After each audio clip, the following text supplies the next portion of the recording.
ഇന്നത്തെ നമ്മുടെ ലാസ്റ്റ് ക്ലാസ്സിൽ ഡിസ്കസ് ചെയ്യുന്നത് missing data or incompleted data. അതായത് നമുക്ക് ഫുൾ വാല്യൂസ് ഇപ്പോൾ ഒരു റിസർച്ചിൻ്റെ ഇപ്പോൾ ഈ ഒരു പോർഷൻ ഡിസ്കസ് ചെയ്യുന്നത് ആസ് എ റിസർച്ച്, അതായത് നമ്മൾ റിസർച്ച് ചെയ്യുന്ന ടൈമിൽ നമ്മൾ എടുക്കുന്ന ഡാറ്റ ചിലപ്പോൾ ഇൻകംപ്ലീറ്റ് ആവാം. അപ്പോൾ അതുകൊണ്ട് തന്നെ നമ്മുടെ കൺക്ലൂഷൻ ഇൻവാലിഡ് ആയിട്ടായിരിക്കും മാറുക. അപ്പോൾ അത് എങ്ങനെയാണ് അതിൻ്റെ different types of incomplete data, then how to solve, ഇതാണ് നമ്മൾ ഇന്നത്തെ ക്ലാസ്സിൽ ഡിസ്കസ് ചെയ്യുന്നത്. So missing data or missing values means നമ്മൾ ഒരു റിസർച്ച് ചെയ്യുന്ന ഒരാൾ ഡാറ്റ കളക്ട് ചെയ്യുന്നു. ആ ഡാറ്റ കളക്ട് ചെയ്യുന്നതിൻ്റെ ഓർഡർ എന്തെങ്കിലും വ്യത്യാസം വരാം, അല്ലെങ്കിൽ നല്ല രീതിയിൽ റിസർച്ച് സാമ്പിളിങ് ചെയ്യാതെ ഡാറ്റ കളക്ട് ചെയ്യുമ്പോൾ നമുക്കത് ഇൻകംപ്ലീറ്റ് ആയിട്ട് കിട്ടാം. അതുപോലെ തന്നെ ഡാറ്റനെ നമ്മൾ അനലൈസ് ചെയ്യും. അനലൈസ് ചെയ്യുന്നത് സ്റ്റാറ്റിസ്റ്റിക്കലായിട്ടുള്ള വാല്യൂസ് യൂസ് ചെയ്തിട്ടായിരിക്കാം. ഒന്നെങ്കിൽ മീൻ, മീഡിയൻ, അതായത് ആവറേജ് ടെൻഡൻസി മെത്തേഡ്സ് യൂസ് ചെയ്യാം. അതുപോലെ തന്നെ regression, correlation and different types of hypothesis use ചെയ്തിട്ട് ഡിഫറെൻറ്റ് ടൈപ്സ് ഓഫ് ടെസ്റ്റുകൾ യൂസ് ചെയ്യുന്നു. അപ്പോൾ ഇങ്ങനെ നമ്മൾ ചെയ്യുന്ന സമയത്ത് എവിടെയെങ്കിലും മിസ്മാച്ച് വരാം, അല്ലെങ്കിൽ നമ്മൾ ഇൻ്റർപ്രറ്റ് ചെയ്യുന്ന സമയത്തും അല്ലെങ്കിൽ അനലൈസ് ചെയ്യുന്ന സമയത്തും നമ്മുടെ വാല്യൂസ് എടുക്കുന്നത് മിസ്സിങ് ആവാം. അത്തരം ടൈപ്പ് ഡാറ്റേനെയാണ് missing data or missing values എന്ന് പറയുന്നത്. ഇത് നമ്മൾ ചെയ്യുന്ന സമയത്ത് അല്ലെങ്കിൽ ഈ ഒരു റിസർച്ച് ചെയ്യുന്ന സമയത്ത് ഇൻകംപ്ലീറ്റ് ആകുമ്പോൾ, അല്ലെങ്കിൽ നമ്മൾ എടുക്കുന്ന ഡാറ്റ ഇൻകംപ്ലീറ്റ് ആണെങ്കിൽ നമ്മൾ ഫൈനലി എടുക്കുന്ന ഡിസിഷൻസ് ഓർ കൺക്ലൂഷൻസ് അല്ലെങ്കിൽ ഫൈൻഡിങ്സ് ഇതെല്ലാം എൻറ്റയർലി ഡിഫറെൻ്റ് ആയിരിക്കും. നമ്മൾ വിചാരിച്ച രീതിയിലുള്ള റിസർച്ചിലേക്ക് അല്ലെങ്കിൽ ആ റിസർച്ച് പ്രോസസ്സ് കംപ്ലീറ്റ് ചെയ്യാനായിട്ട് പറ്റില്ല. അങ്ങനെ ഏത് ടൈപ്പ് മിസ്സിംഗ് ആണ് വരുന്നതെന്നാണ് types of missing data. 3 category ആയിട്ടാണ്, അല്ലെങ്കിൽ 3 ടൈപ്പ് മിസ്സിംഗ് ഡാറ്റയാണ് ഉള്ളത്. ഫസ്റ്റത്തെയാണ് MCAR, that means missing completely at random. Random means ഇപ്പോൾ നമ്മളൊരു പോപ്പുലേഷൻ മീൻസ് നമ്മൾ ഏത് ടൈപ്പ് കസ്റ്റമേഴ്സിനെ അല്ലെങ്കിൽ ഏത് ടൈപ്പ് റെസ്പോൺസിനെയാണ് നമ്മൾ സെലക്ട് ചെയ്യുന്നത്. ഓക്കെ, ഇപ്പോൾ ഏതെങ്കിലും ഒരു ചെറിയൊരു ടോപ്പിക് എടുത്ത് അപ്പോൾ ആ ടോപ്പിക് റിലേറ്റഡ് ആയിട്ട്, ഇപ്പോൾ ഒരു എക്സാമ്പിൾ യൂത്തിൻ്റെ മൊബൈൽ ആറ്റിറ്റ്യൂഡ് അല്ലെങ്കിൽ അവരുടെ ഒരു പർച്ചേസിങ് ബിഹേവിയർ, അങ്ങനെ പല രീതിയിൽ നമുക്ക്. അപ്പോൾ യൂത്തിനാണ് നമ്മൾ നോക്കുന്നത്. അപ്പോൾ യൂത്താണ് പോപ്പുലേഷൻ. ഓക്കെ, അതിൽ തന്നെ നമ്മൾ സെലക്ട് ചെയ്യും. അതിൽ നമ്മൾ റെസ്പോൺസിന് അല്ലെങ്കിൽ സാമ്പിൾസിന് നമ്മൾ സെലക്ട് ചെയ്യും. ഇപ്പോൾ സാമ്പിൾ വേണമെങ്കിൽ കേരളത്തിലാവാം, അല്ലെങ്കിൽ കേരളത്തിൽ തന്നെ പിന്നെയും സ്പെസിഫൈ ചെയ്യാം, തൃശ്ശൂരാക്കാം. അങ്ങനെ പല രീതിയിൽ നമുക്ക് എന്ത് ചെയ്യാം, റിസർച്ചിനെ അല്ലെങ്കിൽ നമ്മുടെ പോപ്പുലേഷനെ നമുക്ക് ഡിഫൈൻ ചെയ്യാം. അത് നമ്മൾ റാൻഡമിലായിട്ടായിരിക്കും. നമുക്ക് എല്ലാവരെയും നമുക്ക് എന്ത് ചെയ്യാൻ പറ്റില്ല, കാരണം സാമ്പിളിങ് എങ്ങനെയാണ്. ഓക്കെ, ഇപ്പോൾ സെൻസസ് എന്ന് പറയുന്നത് എന്താണ്, അത് നമുക്ക് എല്ലാവരുടെയും ഡാറ്റ കളക്ട് ചെയ്യണം. ബട്ട് സർവേ എന്നൊക്കെ പറയുമ്പോൾ അത് നമ്മൾ സാമ്പിൾ ബേസിസിലാണ് നമ്മൾ റിസർച്ച് നടത്തുക. ആ സാമ്പിളിൽ എടുക്കുന്നത് നമ്മൾ പ്രോപ്പറായിട്ടല്ല അത് റാൻഡമിലി സെലക്ട് ചെയ്യുന്നെങ്കിൽ നമുക്കതിനുള്ള മെത്തേഡുകളൊക്കെ ഉണ്ട് കേട്ടോ. റാൻഡമിലി സെലക്ട് ചെയ്യാനുള്ള പല മെത്തേഡുകളൊക്കെ ഉണ്ട്. നിങ്ങൾ നെക്സ്റ്റ് നിങ്ങൾ 3rd ഇയേഴ്സ് ഒക്കെ ആകുമ്പോൾ അതിന് കൂടുതലായിട്ട് നിങ്ങൾ റിസർച്ചിൻ്റെ കാര്യങ്ങൾ പറയും. അപ്പോൾ അതിൽ നമ്മൾ എടുക്കുന്നത് ശരിയായില്ലെങ്കിൽ നമ്മുടെ ആ ഡാറ്റ എൻറ്റയർലി നമുക്ക് ക്ലിയർ ആവില്ല. ഓക്കെ, നമ്മളത് പ്രോബബിലിറ്റി ബേസിസിലാണ്. ഇവിടെ ഒരു ഇഷ്യൂ വരുന്നത്, നമ്മൾ ഒബ്സർവ് ചെയ്യുന്ന ഏതെങ്കിലും, അല്ലെങ്കിൽ നമുക്കറിയാലോ ഇന്ന ടേംസ് അല്ലെങ്കിൽ ഇന്ന ഏരിയയിലുള്ള ആൾക്കാരായിരിക്കും നമ്മൾ സെലക്ട് ചെയ്യുന്നുണ്ടാവുക. ഓക്കെ, അപ്പോൾ അത് എടുക്കുമ്പോൾ നമുക്ക് വിചാരിച്ച രീതിയിലുള്ള റെസ്പോൺസ് നമുക്ക് കിട്ടാനായിട്ട് ചാൻസ് കുറവാണ്. അതാണ് ഈ റാൻഡമിൽ എടുക്കുമ്പോഴുള്ള പ്രശ്നം. ഇനി അടുത്തത് മിസ്സിംഗ് അറ്റ് റാൻഡം, MAR. അത് പറയുകയാണെങ്കിൽ ഇതിൽ പ്രോബിലിറ്റി എന്ന് പറയുന്നത്, അല്ലെങ്കിൽ ഇതിൽ വരുന്ന ഇഷ്യൂ എന്ന് പറയുന്നത്, റെസ്പോൺസ് അതിൻ്റെ മിസ്സിങ് വരുന്നത് എപ്പോഴാണെന്ന് വെച്ച് കഴിഞ്ഞാൽ നമ്മൾ സെറ്റ് ഓഫ് ഒബ്സർവ്ഡ് റെസ്പോൺസ് വരുമ്പോൾ. ഓക്കെ, അതായത് ഇവിടെ specific missing values which extract be obtained. ഇപ്പോൾ ഇത് രണ്ടും കമ്പയർ ചെയ്ത് പറയാം. MCARൽ നമ്മൾ പറഞ്ഞു രണ്ടും റാൻഡമിലാണ്, ബട്ട് ചെറിയൊരു ഡിഫറൻസ് ആണ് ഇതിൽ വരുന്നത്. ഇതിൽ MCAR അല്ലെങ്കിൽ മിസ്സിംഗ് കംപ്ലീറ്റഡ് റാൻഡമിൽ നമ്മൾ ഏതെങ്കിലും സ്പെസിഫിക് വാല്യൂസിനെ റിലേറ്റ് ചെയ്തിട്ടായിരിക്കും നമ്മൾ എന്ത് ചെയ്യുന്നുണ്ടായിരിക്കുക. അതായത് ഇപ്പോൾ നിങ്ങൾക്കത് ഡീറ്റെയിൽ അറിയണമെങ്കിൽ റിസർച്ചിൻ്റെ ഒരു ഏരിയയിലേക്ക് പോകുമ്പോഴാണ് നിങ്ങൾക്ക് കൂടുതലായിട്ട് ടേംസ് അറിയുള്ളൂ. ഓക്കെ, അപ്പോൾ ഞാൻ ചെറിയൊരു ഇൻട്രൊഡക്ഷൻ മാത്രമേ ഉള്ളൂ. അപ്പോൾ നിങ്ങൾ പഠിക്കുമ്പോൾ ജസ്റ്റ് നിങ്ങൾ അതിൻ്റെ തിയറി പാർട്ട് നോക്കി വയ്ക്കുക. അതുപോലെ തന്നെ MRൽ അല്ലെങ്കിൽ മിസ്സിംഗ് അറ്റ് റാൻഡമിൽ നമ്മൾ എടുക്കുന്ന സെറ്റ് ഓഫ് ഒബ്സർവുകളുണ്ട്. അതായത് നമ്മൾ ഇത്രത്തോളം എക്സ്പെക്റ്റഡ് ഒബ്സർവേഴ്സ്, അത് നമ്മുടെ കൈ സ്ക്വയർ ഒക്കെയാണ് അതിൽ വരുന്നത്. എക്സ്പെക്റ്റഡ് ഒബ്സർവേഴ്സ്, അതുപോലെ തന്നെ നമുക്ക് കിട്ടിയിട്ടുള്ള വാല്യൂസ്, ദെൻ അങ്ങനെ നമ്മൾ കമ്പാരിസണൊക്കെ വരുന്നുണ്ട്. ഓക്കെ, അപ്പോൾ അതിൽ വരുമ്പോൾ നമുക്ക് ചില രീതിയിലുള്ള മിസ്സിങ് വാല്യൂസ് വരാൻ ചാൻസ് ഉണ്ട്. ഓക്കെ, മറ്റേ നമ്മൾ റാൻഡമലി ഫുള്ളായിട്ട് ആ ഫസ്റ്റത്തെ കാറ്റഗറിയിൽ അല്ലെങ്കിൽ ഫസ്റ്റ് ടൈപ്പിൽ നമ്മൾ സ്പെസിഫിക് വാല്യൂസ് മെൻഷൻ ചെയ്യുമ്പോൾ അത് കംപ്ലീറ്റ്ലി അതിനെ എഫക്റ്റ് ചെയ്യും. ഓക്കെ, റാൻഡമായിട്ട് സെലക്ട് ചെയ്യുമ്പോൾ. ബട്ട് ഇതിൽ നിന്ന് പറയുമ്പോൾ കംപ്ലീറ്റ്ലി നമുക്ക് എഫക്റ്റ് ചെയ്യുന്നില്ല. ബട്ട് നമ്മുടെ പ്രോബബിലിറ്റി, അതായത് നമുക്കത് മെയിനായിട്ട് വരുന്നത് റാൻഡമലി സെലക്ട് ചെയ്യുമ്പോൾ നമ്മുടെ വാല്യൂസ് എന്തെങ്കിലും മിസ്സാവും. അതുകൊണ്ട് തന്നെ നമുക്ക് എടുക്കുന്ന കൺക്ലൂഷൻസ് നല്ല രീതിയിൽ ഡ്രോൺ ചെയ്യാനായിട്ട് പറ്റില്ല. ഇനി അടുത്തതാണ് മിസ്സിംഗ് നോട്ട് അറ്റ് റാൻഡം. ഇതിൻ്റെ ഒരു എന്ന് പറയുന്നത് രണ്ടിനെ പോലെ ഉള്ള ക്യാരക്ടേഴ്സ് ഇതിലില്ല. അതായത് അതിൻ്റെ ഫീച്ചേഴ്സൊന്നും ഇതിലില്ല, ഈ മിസ്സിംഗ് നോട്ട് അറ്റ് റാൻഡമിലില്ല. ബട്ട് ഇതിൽ വരുന്ന ഒരു കാര്യം, in this case of MNAR the data are problematic. The only way to obtain the unbased estimate of the parameters in such case to the model the missing data. The model may then be incorporated into the more complex one of the estimated the missing values. ഇതിൽ നിങ്ങൾക്ക് ഓരോ terms, അതായത് research അറിയുമ്പോഴാണ് നമുക്കിത് കൂടുതലായിട്ട് അറിയുള്ളൂ. കാരണം നമുക്കിതിൽ രണ്ട് ടൈപ്പ് ഓഫ്, നമുക്കൊരു സ്റ്റാറ്റിസ്റ്റിക്കൽ ഇൻഫറൻസ് അല്ലെങ്കിൽ നമുക്കതിൻ്റെ ഒരു കൺക്ലൂഷനിലേക്ക് വരണമെങ്കിൽ നമുക്ക് രണ്ട് ടൈപ്പ് സ്റ്റാറ്റിസ്റ്റിക്കൽ ഇൻഫറൻസ് ആണ് നമ്മൾ യൂസ് ചെയ്യുന്നത്. ഒന്ന് ഹൈപ്പോത്തിസിസ്, അതുപോലെ തന്നെ എസ്റ്റിമേഷൻ, രണ്ട് ടൈപ്പാണുള്ളത്. അതിൽ ഹൈപ്പോത്തിസിസ് നമ്മൾ ഏതെങ്കിലും അസംഷൻസ് വെക്കും. ഓക്കെ, അതായത് there is no significant difference between the means അവരുടെ നമ്മൾ സെലക്ട് ചെയ്യുന്ന പോപ്പുലേഷൻ്റെ മീൻ അത് സെയിം ആവില്ല. അങ്ങനെയൊക്കെ നമ്മൾ എന്തെങ്കിലും അസംഷൻസ് കൊടുത്തിട്ട് അല്ലെങ്കിൽ പാരാമീറ്റേഴ്സ് യൂസ് ചെയ്തിട്ടായിരിക്കും നമ്മൾ എന്ത് ചെയ്യുന്നുണ്ടാവുക, ഡാറ്റ നമ്മൾ ഇൻ്റർപ്രറ്റ് ചെയ്യുന്നുണ്ടാവുക, അല്ലെങ്കിൽ അതിൻ്റെ മെയിനായിട്ടുള്ള ഒരു ഇതിലേക്ക് എത്തുന്നത്, അല്ലെങ്കിൽ കൺക്ലൂഷനിലേക്ക് എത്തുന്നത്. ബട്ട് എസ്റ്റിമേഷൻ എന്ന് പറയുന്നത്, എസ്റ്റിമേഷനിൽ നമ്മൾ ഏതെങ്കിലും പോയിൻ്റ്, രണ്ട് ടൈപ്പാണ് വരുന്നത്, പോയിൻ്റ്, ഇൻ്റർവെൽസ്, അതൊക്കെ യൂസ് ചെയ്തിട്ടാണ് നമ്മൾ എസ്റ്റിമേഷൻ നടത്തുന്നത്. അപ്പോൾ ഈ രണ്ട് കേസുകളിലും നമുക്ക് പാരാമീറ്റേഴ്സ് അൺബയസ്ഡ് ആണെങ്കിൽ നമുക്കും ഇതേപോലെ തന്നെ ഇത് റാൻഡമിലി ആയിരിക്കില്ല മിസ്സിങ് വരുന്നത്. ഓക്കെ, ഇത് ചിലപ്പോൾ എന്താ പറയുക, ഒരു മോഡൽസ് യൂസ് ചെയ്തിട്ട്, കാരണം കുറച്ചും കൂടി ഡേഞ്ചറസ് ഏരിയ ആണ് ഈ ഒരു MNR എന്ന് പറയുന്നത്. കാരണം അത് കംപ്ലീറ്റ്ലി ആയിരിക്കും അതിൻ്റെ പ്രശ്നം വരിക. ബട്ട് നമുക്ക് മിസ്സിങ് കംപ്ലീറ്റ്ലി ആയിട്ട് റാൻഡം ആണെങ്കിൽ ഏത് ഏരിയ ആണ് നമുക്ക് മിസ്റ്റേക്ക് വന്നാലും നമുക്കത് ട്രാക്ക് ചെയ്യാൻ പറ്റും. രണ്ട് കേസിലും അത് മിസ്സിങ് ആയിട്ട് റാൻഡം ആയിക്കോട്ടെ, മിസ്സിങ് കംപ്ലീറ്റ്ലി റാൻഡം ആയിട്ട് നമുക്കത് ട്രാക്ക് ചെയ്യാനായിട്ട് പറ്റും. അത് നമുക്ക് അപ്പാടെ തന്നെ നമുക്ക് അതിനെ റിമൂവ് ചെയ്യാം. ദെൻ പുതിയതായിട്ടുള്ള ഒരു കൺക്ലൂഷനിലേക്ക് അല്ലെങ്കിൽ നമുക്കൊരു സൊല്യൂഷനിലേക്ക് ഡ്രൈവ് ചെയ്ത് വരാൻ പറ്റും. But missing not at random അല്ലെങ്കിൽ എവിടെ നിന്നാണ് നമുക്കതിൻ്റെ പ്രശ്നം വന്നത്, അല്ലെങ്കിൽ എവിടെ നിന്നാണ് അതിൻ്റെ ഒരു പാരാമീറ്റേഴ്സ് യൂസ് ചെയ്തിട്ടുള്ളത്, അല്ലെങ്കിൽ ഒരു സഫീഷ്യൻ്റ് ആയിട്ടുള്ള ഒരു സൊല്യൂഷനിലേക്ക് നമുക്ക് എത്താൻ പറ്റില്ല. ഇതാണ് ഈ ടൈപ്സ് ഓഫ് മിസ്സിംഗ് ഡാറ്റ പറയുന്നത്. ഇനി എങ്ങനെയൊക്കെ നമുക്ക് ഈ ഒരു മിസ്സിംഗ് ഡാറ്റ ഹാൻഡിൽ ചെയ്യാമെന്നാണ്. ഒന്ന് ലിസ്റ്റ് വൈസ് അല്ലെങ്കിൽ കേസ് വൈസ് ഡിലീഷനാണ്. അപ്പോൾ ഇതിപ്പോൾ നമ്മൾ നേരത്തെ പറഞ്ഞു, ഇപ്പോൾ ഞാൻ റാൻഡമലി ഇപ്പോൾ ഏതാണോ നമ്മുടെ ഏരിയ അല്ലെങ്കിൽ എവിടെയായിരിക്കും നമുക്ക് മിസ്സിങ് വന്നിട്ടുള്ളത് നമ്മൾ പോയിൻ്റ് ഔട്ട് ചെയ്ത് കഴിഞ്ഞാൽ നമുക്കത് അങ്ങനെ തന്നെ റിമൂവ് ചെയ്യാം, അല്ലെങ്കിൽ പുതിയൊരു രീതിയിലുള്ള ഡാറ്റയെ നമുക്ക് സെലക്ട് ചെയ്തിട്ട് ഏതെങ്കിലും ഹൈപ്പോത്തിസിസ് യൂസ് ചെയ്തിട്ടോ നമുക്കത് വേണമെങ്കിൽ ആഡ് ചെയ്യാനായിട്ട് പറ്റും, അല്ലെങ്കിൽ ഡിലീറ്റ് ചെയ്യണമെങ്കിൽ ഡിലീറ്റ് ചെയ്യാനായിട്ട് പറ്റും. അതാണ് നമ്മുടെ ടൈപ്സിൽ വരുന്നത്. ഇനി അത് ഓരോന്നും നമുക്ക് എങ്ങനെ അത് റിമൂവ് ചെയ്യാം, അല്ലെങ്കിൽ അത് എങ്ങനെ നമുക്ക് സോൾവ് ചെയ്യാമെന്നാണ്. ഫസ്റ്റ് വണ്ണാണ് list wise or case deletion.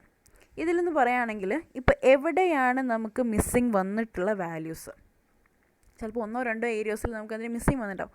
അത് ലിസ്റ്റ് വൈസ് ആയിട്ട്, ഇപ്പോൾ ഏജ് എടുത്ത കാറ്റഗറി ശരിയായിട്ടുണ്ടാവില്ല, അല്ലെങ്കിൽ നമ്മളെടുത്ത മീൻ കറക്റ്റായി ഉണ്ടാവില്ല. അപ്പോൾ ആ ഒരു ഏരിയ ആ ലിസ്റ്റ് വൈസ് നമ്മൾ എടുത്ത് അതിനെ നമ്മൾ റിമൂവ് ചെയ്യാണ് ചെയ്യുന്നത്. ക്ലിയർ?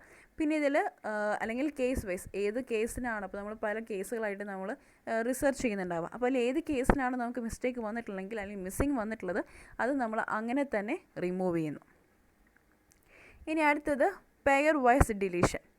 ഇതിൽ നമുക്ക് ഇൻ കേസ് ചിലപ്പോൾ രണ്ട് കമ്പൈൻ ചെയ്തിട്ടായിരിക്കാം, അല്ലെങ്കിൽ ഒരു വേരിയബിൾ ഇൻഡിപെൻഡൻറ്റ് വേരിയബിളായിട്ടോ അല്ലെങ്കിൽ ഡിപെൻഡൻറ്റ് വേരിയബിളായിട്ടോ എന്തെങ്കിലും കമ്പാരിസൺ ചെയ്തിട്ടായിരിക്കാം നമ്മൾ വെച്ചിട്ടുണ്ടായിരിക്കുക. അപ്പോൾ ആ ഒരു പാർട്ടിക്കുലർ ഏരിയയുടെ അസംഷൻ ബേസിസിൽ ആ ഒരു പെയറായിട്ട് തന്നെ നമ്മൾ അതിനെ എന്ത് ചെയ്യാണ്, അതിനെ അവിടുന്ന് ഡിലീറ്റ് ചെയ്യണം അല്ലെങ്കിൽ അതിനെ റിമൂവ് ചെയ്യാണ്.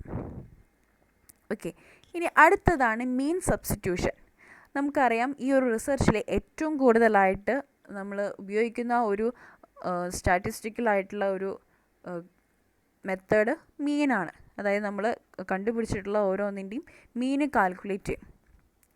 അപ്പോൾ മീൻ എടുക്കുന്നത് തെറ്റാണെങ്കിൽ അല്ലെങ്കിൽ നമ്മൾ കാൽക്കുലേറ്റ് ചെയ്യുന്നത് എന്തെങ്കിലും മിസ്മാച്ച് ഉണ്ടെങ്കിൽ ഡെഫിനറ്റ്ലി അതൊരു മിസ്സിങ് ഡാറ്റയാണ്. ഓക്കെ, അപ്പോൾ അങ്ങനെ ഒരു സിറ്റുവേഷനിൽ നമുക്ക് എന്ത് ചെയ്യാം, വേരിയബിൾസിൻ്റെ മീനിനെ, അതായത് ഇപ്പോൾ ഒരു വേരിയബിളിൻ്റെ ഫോർ എക്സാമ്പിൾ ഏജും അതുപോലെ തന്നെ അതായത് നമുക്ക് ഇപ്പോൾ ഒരു നേരത്തെ ഞാൻ പറഞ്ഞ ടോപ്പിക്, അതായത് യൂത്തിൻ്റെ മൊബൈൽ ആറ്റിറ്റ്യൂഡ്. അപ്പോൾ അതിൽ നമുക്ക് പല വേരിയബിൾസ് വേണമെങ്കിൽ സെലക്ട് ചെയ്യാവുന്നതാണ്. അതായത് ഒന്നുകിൽ ഏജ്, എഡ്യൂക്കേഷൻ, അതുപോലെ തന്നെ ജോബ്, ഇൻകം, അങ്ങനെ പല വേരിയബിൾസ് നമുക്ക് സെറ്റ് ചെയ്യുന്നു. അത് വെച്ചിട്ട് നമ്മൾ നമ്മുടെ ക്വസ്റ്റ്യനായിട്ട് കമ്പയർ ചെയ്യാണ് ചെയ്യുക. അപ്പോൾ ഒരു വേരിയബിളിൽ വന്നിട്ടുള്ള മിസ്റ്റേക്ക് അല്ലെങ്കിൽ മീൻ എടുത്തത് ശരിയായില്ലെങ്കിൽ നമുക്ക് എന്ത് ചെയ്യാം, വേറൊരു മീനിലേക്ക് അല്ലെങ്കിൽ വേറൊരു വേരിയബിൾ നമുക്ക് സബ്സ്റ്റിറ്റ്യൂട്ട് ചെയ്യാനായിട്ട് പറ്റും. ഓക്കെ, ഇത് മീൻ യൂസ് ചെയ്തിട്ടായിരിക്കും നമ്മൾ എന്ത് ചെയ്യുന്നുണ്ടാവും. അപ്പോൾ ഏതാണോ നമുക്ക് മിസ്സിങ് ആയിട്ടുള്ള വേരിയബിൾ അതിൻ്റെ മീൻ നമ്മൾ മാറ്റിയിട്ട് പുതിയൊരു മീൻ നമ്മൾ അതിന് സബ്സ്റ്റിറ്റ്യൂട്ട് ചെയ്ത് കൊടുക്കുന്നു. മീൻ നിങ്ങൾക്കറിയാമല്ലോ, ആവറേജ് കണ്ടുപിടിക്കുക, അതായത് എത്രയാണോ നമുക്കതിൻ്റെ റെസ്പോൺസ് വന്നിട്ടുള്ളത് divide by number of response, അങ്ങനെയാണ് അതിൻ്റെ വരുന്നത്. ഇനി അടുത്തതാണ് റിഗ്രഷൻ ഇമ്പ്യൂട്ടേഷൻ.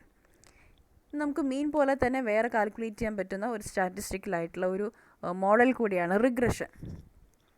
റിഗ്രഷൻ യൂസ് ചെയ്തിട്ട് വേരിയബിൾസിൻ്റെ ആ ഒരു അസോസിയേഷൻ അല്ലെങ്കിൽ അവർ തമ്മിലുള്ള റിലേഷൻഷിപ്പ് എത്രത്തോളം ഉണ്ടെന്ന് ആ ഡിഗ്രി നമുക്ക് കാൽക്കുലേറ്റ് ചെയ്യാനായിട്ട് പറ്റുന്ന ഒരു സ്റ്റാറ്റിസ്റ്റിക്കലായിട്ടുള്ള മെത്തേഡാണ് റിഗ്രഷൻ, കോറിലേഷൻ, അങ്ങനെ കുറച്ച് നമുക്ക് മെത്തേഡുകളുണ്ട്. ഓക്കെ, അതിലും ഇതേപോലെ തന്നെ നമുക്ക് എസ്റ്റിമേറ്റ് ചെയ്തിട്ടുള്ള വാല്യൂസിൽ എന്തെങ്കിലും മിസ്റ്റേക്ക് വന്നു കഴിഞ്ഞാൽ നമുക്കത് എന്ത് ചെയ്യാം, ആ മിസ്സിങ് ഡാറ്റയെ റീപ്ലേസ് ചെയ്തിട്ട് നമുക്ക് പുതിയൊരു റിഗ്രഷൻ മോഡലിലേക്ക് നമുക്കതിനെ മൂവ് ചെയ്യാനായിട്ട് പറ്റും. ആദ്യം നമ്മളതിന് റീപ്ലേസ് ചെയ്യും. ഇത് മിസ്സിങ് ആയിട്ടുള്ള ഡാറ്റയെ നമ്മൾ ആദ്യം റീപ്ലേസ് ചെയ്തിട്ട് റിഗ്രഷൻ ഇമ്പ്യൂട്ടേഷനിലൂടെ നമ്മൾ എന്ത് ചെയ്യാണ്, പ്രഡിക്റ്റ് ചെയ്യാണ്. ഓക്കെ, ഈ ഒരു റിഗ്രഷൻ ഇമ്പ്യൂട്ടേഷൻ നമ്മൾ മെയിനായിട്ട് ചെയ്യുന്നത് എക്സിസ്റ്റിംഗ് ആയിട്ടുള്ള വേരിയബിൾസിൻ്റെ ഒരു പ്രഡിക്ഷൻ നമ്മൾ നടത്തുന്നു. ആ പ്രഡിക്റ്റഡ് വാല്യൂസ് ആയിരിക്കും നമ്മൾ എന്ത് ചെയ്യുന്നുണ്ടായിരിക്കുക, നമ്മൾ പുതിയതായിട്ട് വാല്യൂസ് നമ്മൾ സബ്സ്റ്റിറ്റ്യൂട്ട് ചെയ്യാം. അതാണ് റിഗ്രഷൻ ഇമ്പ്യൂട്ടേഷൻ. ആദ്യം നമ്മൾ മിസ്സിംഗ് ആയിട്ടുള്ള ഡാറ്റ നമ്മൾ റിമൂവ് ചെയ്യുന്നു. ആ റിമൂവ് ചെയ്തിട്ട് അതിലേക്ക് നമ്മൾ വാല്യൂസ് ഇന്നതായിരിക്കും എന്ന് നമ്മൾ പ്രഡിക്റ്റ് ചെയ്തിട്ട് അതിലേക്ക് നമ്മളത് സബ്സ്റ്റിറ്റ്യൂട്ട് ചെയ്യുന്നു റിഗ്രഷൻ ഇമ്പ്യൂട്ടേഷനിലൂടെ.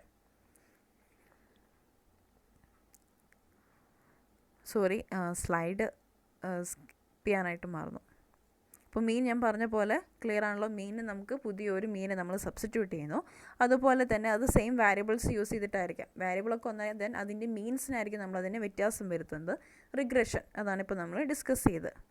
ഇനി അടുത്താണ് ലാസ്റ്റ് ഒബ്സർവേഷൻ ക്യാരിഡ് ഫോർവേഡ്. ഇതൊരു ടൈം ബേസ്ഡ് ആയിട്ടുള്ള ഒരു ടൈം സീരീസ് അപ്രോച്ചാണ് ഇതിൽ വരുന്നത്. ഓക്കെ, ഇതിലെന്ത് ചെയ്യുന്നത് വെച്ച് കഴിഞ്ഞാൽ they are repeated the measures over the series of time points. അത് അവർ ഇങ്ങനെ ഒരു കേസ് വരുന്നത് അത് അവർ ഇങ്ങനെ ഇവാലുവേറ്റ് ചെയ്തുകൊണ്ടിരിക്കും. ഒരു ലോങ് ടൈം ആയിട്ടുള്ള ഒരു പ്രോസസ്സാണ്.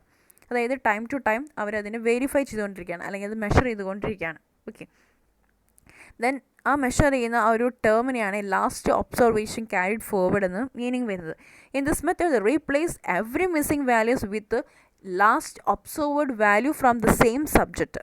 ഇതിലെന്താണ് ചെയ്യുന്നത്, ഇവർക്ക് ഈ ഒരു ഇതിലെല്ലാം കേസുകളും അതായത് എല്ലാം ടെക്നിക്സിലും യൂസ് ചെയ്യുന്നത് നമ്മൾ റീപ്ലേസ് ചെയ്യും ആദ്യം. കാരണം നമുക്ക് അത് റീപ്ലേസ് ചെയ്താലാണ് നമുക്ക് പുതിയൊരു വാല്യൂസ് സബ്സ്റ്റിറ്റ്യൂട്ട് ചെയ്യാനായിട്ട് പറ്റുള്ളൂ, അല്ലെങ്കിൽ നമ്മുടെ പുതിയൊരു ഡാറ്റ നമുക്ക് എൻട്രി ചെയ്യാനായിട്ട് പറ്റുള്ളൂ. അപ്പോൾ അതുകൊണ്ട് തന്നെ ഏത് ടെക്നിക്സ് യൂസ് ചെയ്താലും അത് നമ്മൾ റീപ്ലേസ് ചെയ്തതിന് ശേഷം ആ മിസ്സിംഗ് ഡാറ്റ അല്ലെങ്കിൽ മിസ്സിംഗ് വാല്യൂസിനെ റീപ്ലേസ് ചെയ്തിട്ടായിരിക്കും നമ്മൾ പുതിയതൊരെണ്ണം സബ്സ്റ്റിറ്റ്യൂട്ട് ചെയ്യുന്നത്. അപ്പോൾ ഇതിലെന്ന് പറയുന്നത് അല്ലെങ്കിൽ ലാസ്റ്റ് ഒബ്സർവേഷൻ ക്യാരിഡ് ഫോർവേഡ് മെത്തേഡിൽ ചെയ്യുന്നത് അവരെന്താണ് ഒബ്സർവ് ചെയ്തുകൊണ്ടിരിക്കുകയാണ്. അതായത് ലാസ്റ്റ് ഒബ്സർവേഷൻ ക്യാരിഡ് ഫോർവേഡിൽ ഒരു ടൈം ബേസ്ഡ് ആയിട്ടുള്ള ഒരു മെത്തേഡാണ്. അതിൽ ഓരോ ടൈമിലും കിട്ടുന്ന പോയിൻറ്റ്സ് അവർ എൻ്റർ ചെയ്തുകൊണ്ടിരിക്കും. ദെൻ ആ മിസ്സിംഗ് ഡാറ്റയെ അവർ റിമൂവ് ചെയ്യുക. ഇനി അടുത്തതാണ് മാക്സിമം ലൈക്ലിഹുഡ് എന്ന് പറയുന്നത്. ഇതും ഇതേപോലെ തന്നെ നമുക്ക് മിസ്സിംഗ് ഡാറ്റ ഹാൻഡിൽ ചെയ്യുന്ന ഒരു മെത്തേഡ് തന്നെയാണ്. ഇതിലെന്ന് പറയുന്നത് in this case the assumption that the observed data are a sample drawn from a multivariate normal distribution is relatively easy to understand. After the parameters are estimated using the available data, the missing data are estimated based on the parameters with the adjust has been estimated. ഇതിലെന്ന് ചെയ്യുന്നത് ഒരു assumptions ഞാൻ നേരത്തെ പറഞ്ഞിരുന്നു, നമുക്ക് hypothesis ഉണ്ട്, അതുപോലെ തന്നെ estimation ഉണ്ട്.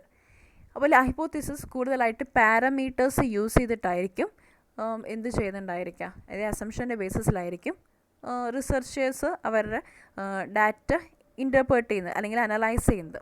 അപ്പോൾ ആ ഒരു സിറ്റുവേഷനിൽ അവിടെ ഒരു മിസ്സിംഗ് ഡാറ്റ ഉണ്ടെന്ന് തോന്നുകയാണെങ്കിൽ അവരെന്ത് ചെയ്യുന്നു, പുതിയൊരു പാരാമീറ്റേഴ്സിനെ അവർ എസ്റ്റിമേറ്റ് ചെയ്തിട്ട് അവരതിന് പ്രൊവൈഡ് ചെയ്യുന്നു. ഓക്കെ, ദെൻ അങ്ങനെ പുതിയതായിട്ട് പാരാമീറ്റേഴ്സ് നമ്മൾ അപ്ഡേറ്റ് ചെയ്യുമ്പോൾ നമുക്ക് പുതിയ വാല്യൂസ് നമുക്ക് അവൈലബിൾ ആയിരിക്കും. അത് നമ്മൾ മിസ്സിംഗ് ഡാറ്റ റിമൂവ് ചെയ്തിട്ട് ഇതിലേക്ക് നമ്മൾ സബ്സ്റ്റിറ്റ്യൂട്ട് ചെയ്യുന്നു. അല്ലെങ്കിൽ അവിടെ അഡ്ജസ്റ്റ്മെൻ്റ് ആണ് നടക്കുന്നത്. അതാണ് മാക്സിമം ലൈക്ലിഹുഡ്. ഇനി അടുത്തൊരു ഇതാണ് എക്സ്പെക്റ്റേഷൻ മാക്സിമൈസേഷൻ. ഇതിലും നമുക്ക് വരുന്നത് it's related to the maximum likelihood തന്നെയാണ്. ഓക്കെ, അതായത് നമുക്ക് പുതിയൊരു ഡാറ്റയാണ് അല്ലെങ്കിൽ പുതിയൊരു ഡാറ്റ സെറ്റിനെ അവർ ക്രിയേറ്റ് ചെയ്യാണ് ചെയ്യുന്നത്.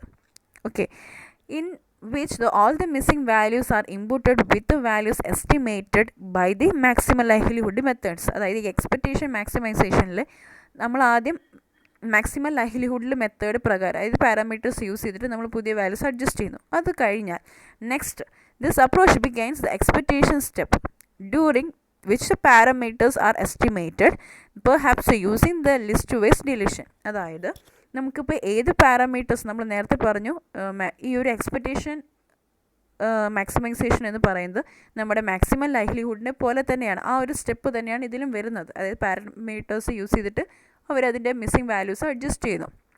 അപ്പോൾ നമ്മളെടുക്കുന്ന പാരാമീറ്റേഴ്സ് ഏത് വേണമെങ്കിലാവാം. ഒന്ന് വാരിയൻസ്, മീൻസ്, കോവാരിയൻസ്, അങ്ങനെ ഇഷ്ടം പോലെ നമുക്ക് അതിൻ്റെ പാരാമീറ്റേഴ്സ് ഉണ്ട്. അപ്പോൾ അതിലേതാണോ അവർ സെലക്ട് ചെയ്യുന്നത്, ദെൻ ആ ഒരു വാല്യൂസിനെ നമ്മൾ എന്ത് ചെയ്യുകയാണ്, ഡിലീറ്റ് ചെയ്യാണ്. അത് നമ്മുടെ ലിസ്റ്റ് വൈസ് ആയിരിക്കാം അല്ലെങ്കിൽ പെയർ വൈസ് ആയിട്ടുള്ള ഏതെങ്കിലും മെത്തേഡ്സ് യൂസ് ചെയ്തിട്ട് അതിനെ നമ്മൾ റിമൂവ് ചെയ്യുന്നു.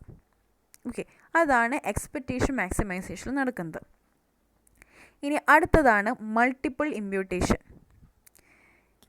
ഇതിൽ ചെയ്യുന്നത് ഒരു സിംഗിൾ വാല്യൂസ് കൊടുക്കുന്നതിന് പകരം മൾട്ടിപ്പിൾ ആയിട്ടുള്ള വാല്യൂസ് നമ്മൾ എന്ത് ചെയ്യുന്നു, അതിലേക്ക് കൊടുക്കുന്നു. ഓക്കെ, അതായത് this approach begins with the prediction of the missing data using the existing data from other variables.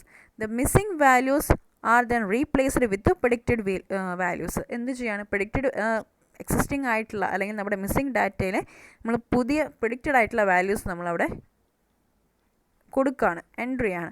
And the full data are called the input data set is created. Okay, അപ്പോൾ ഇതിൽ multiple ഇമ്പ്യൂട്ടേഷനിൽ നമ്മൾ പറഞ്ഞു single variables use ചെയ്യുന്നതിന് പകരം multiple ആയിട്ടുള്ള values ആണ് അവിടെ use ചെയ്യുന്നത്. ഓക്കെ, അപ്പോൾ അതിൻ്റെ ആദ്യ പ്രോസസ്സ് എന്ന് പറയുന്നത് നമ്മൾ എക്സിസ്റ്റിംഗ് ആയിട്ടുള്ള ഡാറ്റേന് പകരം പുതിയതായിട്ട് പ്രഡിക്റ്റ് ചെയ്തിട്ടുള്ള പുതിയൊരു ഡാറ്റ യൂസ് ചെയ്തിട്ട് ഒരു ഇമ്പ്യൂട്ടഡ് ഡാറ്റ സെറ്റ് നമ്മൾ ക്രിയേറ്റ് ചെയ്യുന്നു. ഓക്കെ, ദെൻ അതിൽ നിന്ന് നമ്മൾ എന്ത് ചെയ്യാണ്, മൾട്ടിപ്പിൾ ആയിട്ടുള്ള ഇമ്പ്യൂട്ടഡ് ഡാറ്റ സെറ്റ് നമ്മൾ ക്രിയേറ്റ് ചെയ്യുന്നു. അത് ക്രിയേറ്റ് ചെയ്തിട്ട് നമ്മൾ ഏതെങ്കിലും സ്റ്റാറ്റിസ്റ്റിക്കലായിട്ടുള്ള അനാലിസിസ് യൂസ് ചെയ്യുക. ദെൻ പുതിയതായിട്ടുള്ള റിസൾട്ട് നമ്മളതിനെ പ്രൊഡ്യൂസ് ചെയ്യുന്നു. ഓക്കെ, ഇപ്പോൾ ഒന്നുകൂടി പറയാം, മൾട്ടിപ്പിൾ ഇമ്പ്യൂട്ടേഷനിൽ നമ്മൾ അതായത് സിംഗിൾ വാല്യൂബിൾസ് യൂസ് ചെയ്യുന്നതിന് പകരം അല്ലെങ്കിൽ സിംഗിൾ വാല്യൂസ് യൂസ് ചെയ്യുന്നതിന് പകരം നമ്മൾ മൾട്ടിപ്പിൾ വാല്യൂസ് ആണ് യൂസ് ചെയ്യുന്നത്. അതിനായിട്ട് നമ്മുടെ എക്സിസ്റ്റിംഗ് ആയിട്ടുള്ള വാല്യൂസിന് പകരം പുതിയതായിട്ടുള്ള അല്ലെങ്കിൽ പ്രെഡിക്റ്റ് ചെയ്തിട്ടുള്ള വാല്യൂസ് ആയിരിക്കും നമ്മളവിടെ വെക്കുന്നത് അല്ലെങ്കിൽ എൻട്രി ചെയ്യുന്നത്. ദെൻ അതിനുശേഷം എന്താണ്, നമുക്കൊരു ഇമ്പ്യൂട്ടേഷൻ ഡാറ്റ സെറ്റ് നമുക്ക് ക്രിയേറ്റഡ് ആയി. ദെൻ ഏതെങ്കിലും സ്റ്റാറ്റിസ്റ്റിക്കലായിട്ടുള്ള അനാലിസിസ് യൂസ് ചെയ്തിട്ട്, അതായത് ലൈക്ക് ദ കോറിലേഷൻ, റിഗ്രഷൻ അല്ലെങ്കിൽ ഹൈപ്പോത്തിസിസ് അങ്ങനെയുള്ള ഏതെങ്കിലും, പിന്നെ അതുപോലെ തന്നെ ഡിഫറെൻറ്റ് ടൈപ്പ് ഓഫ് ടെസ്റ്റുകളുണ്ട്. Kruskal value test, non parametric test, അങ്ങനെ ഇഷ്ടംപോലെ ടെസ്റ്റുകൾ നമുക്കുണ്ട്. ആ ഒരു സ്റ്റാറ്റിസ്റ്റിക്കൽ ഡാറ്റാസ് യൂസ് ചെയ്തിട്ട് നമ്മൾ പുതിയൊരു അനാലിസിസ് നമ്മൾ ക്രിയേറ്റ് ചെയ്യുന്നു. അതാണ് ഏതിൽ വരുന്നത്, multiple imputation. And finally the sensitivity analysis. ഇതിലെന്ന് പറയുന്നത് study with define the how the uncertainty in the output model can be allocate the different sources uncertainty in its outputs. നമുക്കറിയാം നമ്മൾ കൊടുക്കുന്ന ഇൻപുട്ട്സ് അതാണ് നമുക്ക് നല്ലൊരു ഔട്ട്പുട്ട് നമുക്ക് അവൈലബിൾ ആയിരിക്കുന്നത്. അപ്പോൾ എന്തുകൊണ്ടാണ് നമ്മൾ ഈ ഒരു ഡാറ്റ അല്ലെങ്കിൽ ഇങ്ങനെ ഒരു മിസ്സിംഗ് ഡാറ്റ എന്തുകൊണ്ട് നമ്മൾ എൻറ്റർ ചെയ്തു, അതിൻ്റെ അൺസർട്ടണിറ്റി നമ്മളവിടെ സ്റ്റഡി ചെയ്യാണ്, അനലൈസ് ചെയ്യാണ് ഇവിടെ. ഓക്കെ, ആ അനലൈസ് ചെയ്തതിന് ശേഷം the additional assumptions on the resource with missing data are made and these assumptions are often applicable to the primary analysis. However the assumption cannot be definitely validate the correctness. അതായത് sensitive അനാലിസിസിൽ ഒരു analysis അവർ ചെയ്യുകയാണ്. അതായത് എന്തുകൊണ്ട് ആ uncertainty വരാനുള്ള കാരണം എന്താണ്, അല്ലെങ്കിൽ ആ ഔട്ട്പുട്ടിൽ നമുക്കറിയാം ഔട്ട്പുട്ട് ഇൻപുട്ടിൻ്റെയും കോമ്പിനേഷൻ നമുക്ക് നല്ല അല്ലെങ്കിൽ അക്യുറേറ്റ് ആയിട്ടുള്ള ഇൻപുട്ട് കൊടുക്കുമ്പോഴാണ് നമുക്ക് അതിനനുസരിച്ചുള്ള ഔട്ട്പുട്ട് നമുക്ക് അവൈലബിൾ ആയിരിക്കുന്നത്. അപ്പോൾ എവിടെയാണ് നമുക്ക് മിസ്സിംഗ് വന്നിട്ടുള്ളത്, അല്ലെങ്കിൽ എന്തുകൊണ്ടാണ്, അല്ലെങ്കിൽ ഏത് ഏരിയയിലാണ് നമുക്ക് അനാലിസിസ് ചെയ്യുന്ന സമയത്തായിരിക്കാം, അല്ലെങ്കിൽ അത് നമ്മൾ സെലക്ട് ചെയ്തിട്ടുള്ള സ്റ്റാറ്റിസ്റ്റിക്കൽ മോഡൽസിലായിരിക്കാം. അപ്പോൾ എവിടെയാണ് നമുക്ക് മിസ്സിംഗ് വന്നിട്ട് ഒരു സെൻസിറ്റീവ് അനാലിസിസ് അവരോട് ചെയ്യുന്നു. ദെൻ ആ ഒരു മിസ്സിംഗ് ആയിട്ടുള്ളതിനെ നമ്മൾ അവിടെ നിന്ന് റിമൂവ് ചെയ്യാണ് ചെയ്യുന്നത്. ഓക്കെ, ഇത്രയാണ് the techniques of the handling missing data. ഇത് നിങ്ങൾക്ക് കുറച്ച് കോംപ്ലിക്കേഷൻസ് തോന്നും, അത് വേറെ ഒന്നും കൊണ്ടല്ല, നിങ്ങൾക്ക് റിസർച്ചിൻ്റെ കുറച്ച് ഏരിയാസ് ഇതിൽ വരുന്നുണ്ട്, അത് റിലേറ്റഡ് ആയിട്ടാണ് ഈ ഒരു ടേം ഈ മിസ്സിംഗ് ഡാറ്റ അവർ പറയുന്നത് തന്നെ. അപ്പോൾ അതുകൊണ്ട് നിങ്ങൾക്ക് ഒരു ഇതുണ്ടായിരിക്കും. അപ്പോൾ നിങ്ങൾ ജസ്റ്റ് ഒന്ന് നല്ല രീതിയിലൊന്ന് വായിച്ച് നോക്കുക. അപ്പോൾ ചെറിയ രീതിയിൽ നിങ്ങൾക്ക് അതിൻ്റെ ഇത് പോയിൻ്റ് കിട്ടും. ഓക്കെ, അപ്പോൾ അതുകൊണ്ട് ഓരോന്നിൻ്റെ ഇപ്പോൾ ഈ random, samples, then parameters, estimations, അങ്ങനെ കുറേ ടേംസുകൾ ഇതിൽ വരുന്നുണ്ട്. അത് നിങ്ങൾ ഡീറ്റെയിൽ ആയിട്ട് അറിയുമ്പോഴാണ് നിങ്ങളത് റിസർച്ചിൻ്റെ ഒരു പോർഷൻ പഠിക്കും. അതുപോലെ തന്നെ ക്വാണ്ടിറ്റേറ്റീവ് ടെക്നിക്സ് നിങ്ങൾ നെക്സ്റ്റ് സെമ്മിൽ പഠിക്കാൻ പോകുന്നതാണ്. അപ്പോൾ അതൊക്കെ പഠിക്കുമ്പോൾ തന്നെ നിങ്ങൾക്കൊരു ഏകദേശം ഐഡിയ നിങ്ങൾക്ക് കിട്ടും. ഓക്കെ, ഇത്രയാണ് അപ്പോൾ നമ്മുടെ ഈ ക്ലാസ്, അതായത് ബിസിനസ് ഡാറ്റ അനാലിസിസ് എന്ന ചാപ്റ്റർ നമ്മളിവിടെ കഴിയാണ്. അപ്പോൾ നമുക്ക് ഡാറ്റ റിലേറ്റഡ് ആയിട്ടുള്ള ഇൻഫോർമേഷൻസ് ആണ്, അല്ലെങ്കിൽ അതുമായി റിലേറ്റഡ് ആയിട്ടുള്ള കുറേ ടേംസ് ആണ് നമ്മൾ ഈ ഒരു ചാപ്റ്റർ ഡിസ്കസ് ചെയ്ത്. എളുപ്പമാണ് പഠിക്കാനായിട്ട്. ഇപ്പോൾ ഈ ഒരു പോർഷനാണ് കുറച്ച് ഡിഫിക്കൽട്ടായിട്ടുള്ളത്, ബാക്കിയെല്ലാം നമ്മൾ കേട്ട് കേൾവിയുള്ള അല്ലെങ്കിൽ നമുക്കറിയാവുന്ന ടേംസ് തന്നെയാണ്. അപ്പോൾ നിങ്ങളതൊക്കെ നല്ല രീതിയിൽ വായിച്ച് നോക്കുക. Thank you.